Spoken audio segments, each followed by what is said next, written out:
ನಮಸ್ಕಾರ. ಕಾಲೇಜು ನ್ಯೂಸ್ಗೆ ಸ್ವಾಗತ. ನಾನು ಇಂಚರ ಆರ್, ತೃತೀಯ BA ಪತ್ರಿಕೋದ್ಯಮ ವಿಭಾಗದ ವಿದ್ಯಾರ್ಥಿನಿ, ಮಹಿಳಾ ಸರ್ಕಾರಿ ಪ್ರಥಮ ದರ್ಜೆ ಕಾಲೇಜು, ಹಾಸನ.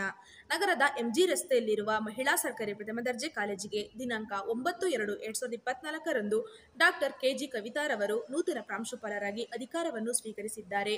ಮುಂದಿನ ವರದಿಯನ್ನು ಪೂಜಾ ಆರ್ಪಿರವರು ನೀಡಲಿದ್ದಾರೆ. ಧನ್ಯವಾದಗಳು.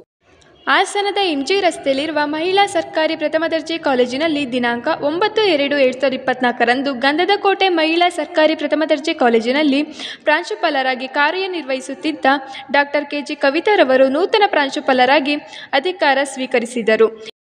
ಈ ಹಿಂದಿನ ಪ್ರಾಂಶುಪಾಲರಾದ ಅರ್ಥಶಾಸ್ತ್ರ ವಿಭಾಗದ ಪ್ರಾಧ್ಯಾಪಕರಾದ ಡಾಕ್ಟರ್ ಪೂರ್ಣಿಮಾ HP ರವರು ಅಧಿಕಾರವನ್ನು ಹಸ್ತಾಂತರಿಸಿದರು.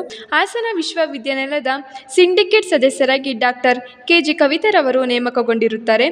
ಇವರಿಗೆ ಕಾಲೇಜಿನ ಬೋಧಕ ಮತ್ತು ಬೋಧಕೇತರ ಸಿಬ್ಬಂದಿಗಳು, ಕಚೇರಿ ಸಿಬ್ಬಂದಿಗಳು, ಪ್ರಾಧ್ಯಾಪಕರು ಮತ್ತು ವಿದ್ಯಾರ್ಥಿಗಳ ಪರವಾಗಿ ಅಭಿನಂದನೆಗಳು.